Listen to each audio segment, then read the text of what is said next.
Hello everyone, I know it is the vlog you've been waiting for. You can tell by the title exactly what this is. It is my induction labor. Now, I'm starting this video off very jolly and happy, and I hope it ends that way. I have been waiting for my happy ending for 6 years, and I am tired.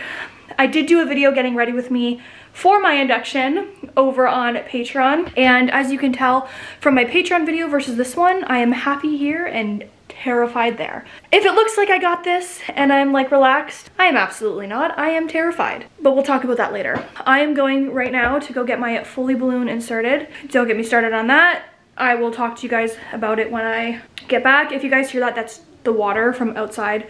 Josh is watering my plants in my garden for me. It is 10:22 and we have to be at the hospital for 11. Our hospital's about like 10 minutes away, so we don't have to like rush or anything. But yeah, today's the day. Here's a little bump update. My mirror is dirty, but here's the bump.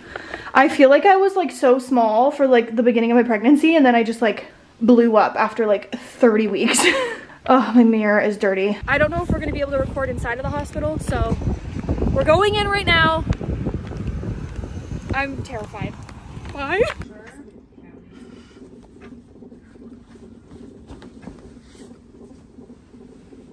Update, it is 1:33.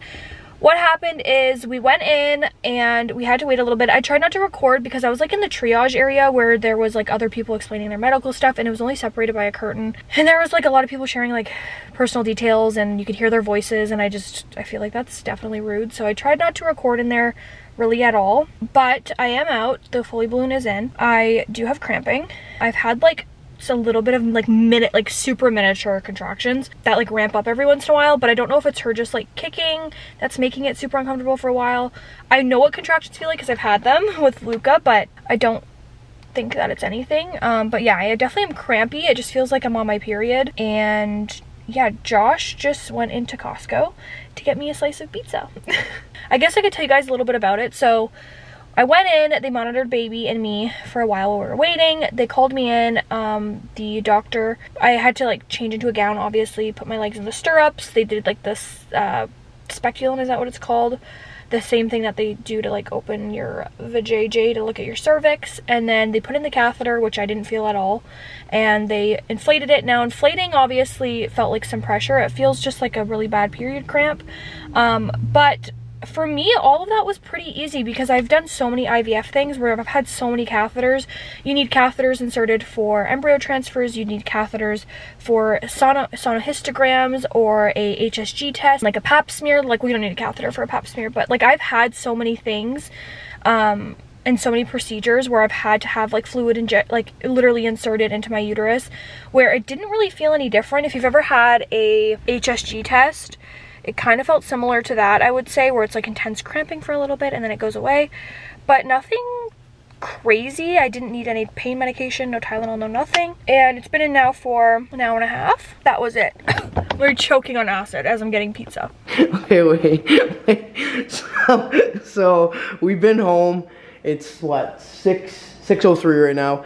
We've been home. I think you got the Foley in what time? Like 12, you think? Around 12? Yeah. So it's been about 6 hours. So we're sitting here and like for like since we've almost been back, Karlee's been having these little mini contractions. She's been in pain. Like almost every 10, 15 minutes. Yeah, like hunched over. Very, very evidently in pain.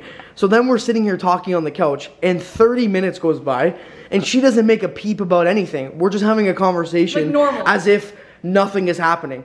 So I'm like, I literally make a comment and I'm like, so you're just like over it? Like it doesn't hurt anymore? Everything's good? And she goes, yeah, you're right. It has been a while. She's like, maybe because I'm talking. I'm like, that doesn't make sense. You'd be in pain. And she starts pulling and the fucking... I wanted to make sure it was still in there. They always say give it a tug. And it came out. And I literally went like this and I was like, and I was on the couch and I go like this and he's like, and I'm like, yeah, it fell out. It's probably been out for what? Probably 30 minutes? Yeah. You haven't had an ounce of pain in the last 30 minutes. Like, you've been fine. So it's just weird. It just came out. So I don't know. So it's out. That's it. Well, that's yeah, it's in her hand. It was disgusting when it came out. Can't believe it worked. So I'm now officially 3 centimeters dilated. Need to get to 10. I'm vlogging on my phone because I'm too lazy to get up and get my camera, but it is now, it's actually almost exactly 9 o'clock. I just washed my face, brushed my teeth. So overall, I give the Foley balloon I would do it again. Now, pain-wise, I don't know if it's because I dilated so quickly. So I would say probably 5.5 hours, because by the time I took it out, it was 6 o'clock. I'm assuming it was out at like 5:30. So from 12 to 5:30, the balloon fell out, but I did have contractions that entire 5 hours. I would say like an hour and a half to 2 hours in is when the contractions really started picking up, and like it was to the point where I was getting up every 10-15 minutes and sitting on the toilet. And I give the pain of that, like pain of the contractions itself, I would say was like a 7 out of 10. Like it was very uncomfortable where I couldn't sleep, but I felt like I didn't need super high pain medicine. That being said, it's easier said now that it's over with. I was already getting tired though, because I was contracting for like 4 hours every like 10 to 15 minutes. So I was pretty tired. That's like the most exhausting part about contractions, even with like Luca. It's more tiring than it is like it's painful, but you just get you just get drained because it takes so much out of you. But I haven't had any contractions since, so I'm gonna assume my dilation is gonna kind of stay stagnant until I am called back to the hospital and checked in there, and until either they break my water or I start Pitocin. Like I said, I'm pretty sure since I'm not contracting, I'm probably stuck at the centimeters that the Foley balloon is, which I think is 3. Google is saying 3 to 5, no idea. It looked like 3 centimeters to me when I took the balloon out. Like it wasn't very big, it was like probably that big. But it does feel weird knowing that I'm like just sitting here with like a gaping cervix. Like it's just weird. Like I sneeze and I'm like, oh my gosh, is she gonna like fall out? No more contractions, which I'm actually happy about. Like as much as I would like my active labor to start naturally right now, I am very relieved, because now I know I can get a good night's sleep before going into full-blown active labor tomorrow. And I was really nervous. I was telling Josh I was super nervous that I was going to keep contracting all night and then not get a break, and then go into the hospital and be pumped with Pitocin, and then I don't have any sleep. So I am really happy to say that I am probably going to get a good night's sleep. And the fact that it's already 9 p.m., like, I'm excited, because I just want to go to sleep and wake up and get the phone call. Now, they can call me between like 6 a.m. all the way till like Sunday, really, depending how busy the hospital is. I don't know if it's possible for my cervix to close. Like, is it just gonna stay at dilation, or is it gonna close? I don't know. I guess we're gonna have to figure that out when we get there. In my head, I'm like, if it was possible for like, well, not possible, anything's always possible, but if it was common for your cervix to close again, I feel like they wouldn't do it. I feel like they would like make you stay at the hospital, because then they're like wasting resources and wasting time if it was common for people to like dilate and then start closing up again. But anyways, besides the point, I'm gonna stop rambling because this vlog's gonna be really long. I will see you guys tomorrow morning. Good night. Good morning, everyone. It is the next day. It is the day that I'm supposed to be called to go in and start the next process of labor. And it is 11 and there's no phone call coming in, which is fine, because obviously I'm like at the bottom of the list. Medical emergencies go first, but it's kind of like you're sitting on edge all day, like waiting to be called. If I look the same, it's because I have the same makeup, the same hair, and the same outfit on, because I feel like wearing a dress going in is good, because when I come out, it'll be an easy outfit to put on with like my diaper. If I don't get called by like 5, I'm gonna throw this in the wash to rewash it, because then I'm gonna have to wear it again tomorrow. So I'm gonna wash it. But yeah, I do my hair and makeup, which again, I want to look pretty when I go into labor, but I hate the feeling of having makeup on. So like the moment I'm able to take it off, I take it off every time. So it's kind of annoying, because I really don't want makeup on right now, but you never know when they're gonna call. I have a feeling they're gonna call today. It's just gonna be later in the day, and we're trying to figure out things to like get us busy, but we don't have anything. Like our house is clean, our laundry's done, all the stuff for the baby's packed, the hospital bag's packed. Literally, we're just sitting here waiting around. Like, we both got ready, we ate. The problem is too, is I'm like enabling myself to eat like crap, because I keep thinking it's gonna be my last meal. So every meal that I eat is like, I'm trying to like full blown, like get everything I want. So this morning I had like a massive breakfast, thinking that, okay, they're gonna call me right after, that will be my last meal, great. Well, now the next time I eat, I'm gonna want another big meal, because I don't know if that's gonna be the last time I eat. So I just keep fucking gaining all these calories, getting like fatter by the day. Fine, because I'm gonna lose at least like 5 or 6 pounds this weekend. Anyways, you can really see the weight gain in my face, in my arms. I'm gonna show you guys my colostrum collection. I have so many different brands. No, I'm just kidding, but I haven't expressed colostrum in like 2 days, because I wanted to give them a break before getting induced, obviously, because I'm probably gonna be doing a lot of latching after birth, and I wanted to make sure that they weren't already sore. That would like kind of stop me from nursing. So I haven't done it in 2 days, and I'm very happy that I stopped, But I do want to show you my little collection and how many milliliters I have. It was a lot of work, but I'm very glad I did it because if for some reason she is not getting enough colostrum, then I have some. I have a lot of questions over on like TikTok and Instagram about collecting colostrum, so I can do a video answering some of those questions if you want. Let me show you. So here's my colostrum. In here, I think we have, I see 4, 8, 12, 16. So in here we have 16 milliliters of colostrum. And then in here, there's another 12. So I have 22 mils or something. Did I do the math right? No, 16 and 12, 28, sorry, that was bad math. So about 30 milliliters, that's just around it. But yeah, so that's how much I got with hand expressing. And I hand expressed a lot, like a lot. They finally called me. It is 6:30 p.m. and I'm going in. I just took a shower because I didn't take a shower this morning because I was like, okay, like I'm gonna start getting gross. They're gonna break my water. I'm gonna put her on my chest. I can shower after because I thought they were gonna call me at like 7 a.m. but they didn't. They called me at 6:30 and I haven't showered today, so I'm like, no, I'm hopping in the shower. It's a lot longer than I thought, so obviously I kept my makeup on. I just put my hair up and did like a body shower, and I still have this dress on because nothing else fits, so don't judge me, I don't care. I'm gonna go in a gown anyways. Let's go have a baby.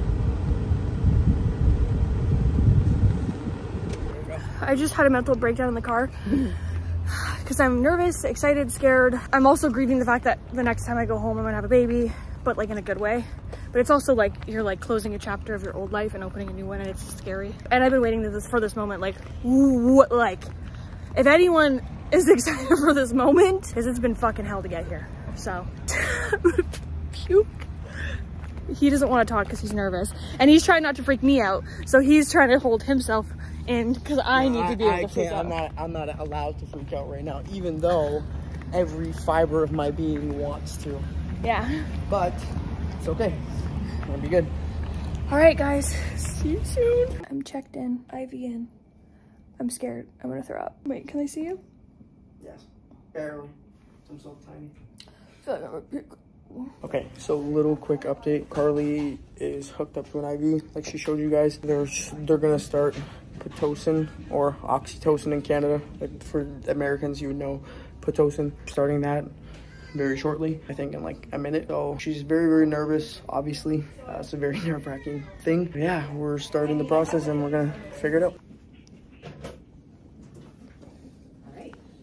They broke my water and I'm starting Pitocin. And I am having a little bit of anxiety about Pitocin and about the entire thing. Yeah.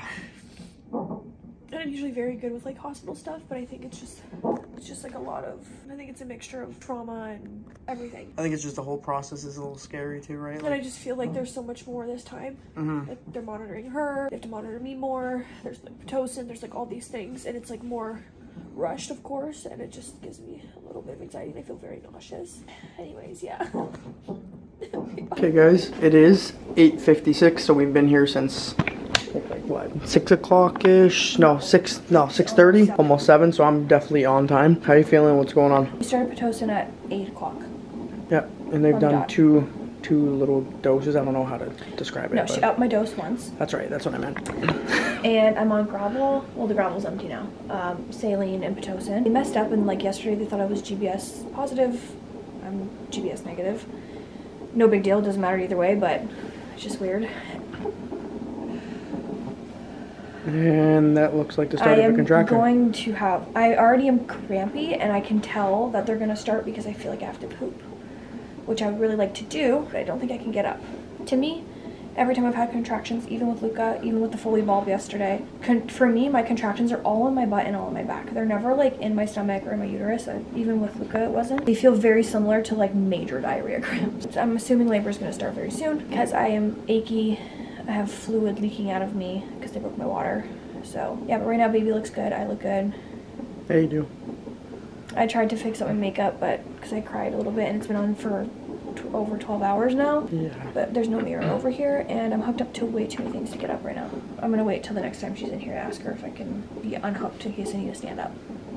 But yeah, okay, bye. It is now almost 10. Karlee has been having some little contractions, right? Apparently not. Said they were mini and now they're not mini. No. I think they started mini and now they're getting bad. Yeah, And I'm really tired. Yeah. And for some reason we can't shut off these lights. It's only 10. I'm gonna probably be up for hours. I'm so tired. Update. 11:07. Her contractions have been just insane. They're like a minute apart. Yeah.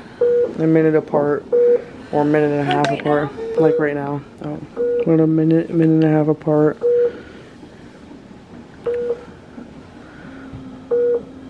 She's been doing really, really good though. I'm feeling exhausted, tired, miserable, all the above. But hopefully... Every single time someone comes near her, I'm like, I'm gonna get the epidural. It is now 12:15. Karlee has had the epidural. Can you tell? Feeling like $1,000,000. I highly recommend the epidural. It is like night and day. It's like now I can enjoy myself, have a nap. There's no point in suffering when you don't have to. And all the mamas that did it naturally, props to you, because I would never have another kid. I'm like not even kidding. So yeah, I'm gonna have a little nap, and hopefully the next clip is me pushing the baby out. True. I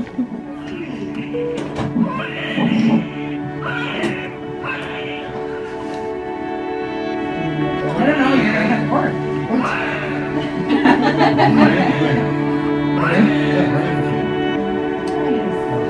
It's 4:34. I had her at I think like 4:09 or something. I don't know. She is so Filipino. So precious. It's so beautiful. Josh is going to get some colostrum because she was only 5 pounds, 11 ounces. So we're going to do some little extra feedings. She's so tiny. She's 5. Did I already talk to them? Oh, I'm so high, I feel like, on morphine. I don't think so. Oh, it's now officially 24 hours since I had a nap. Well, since I slept. Woke up at 6 a.m. yesterday. She was 5 pounds, 11 ounces. She's so tiny. Yeah, she's tiny. But she's so cute.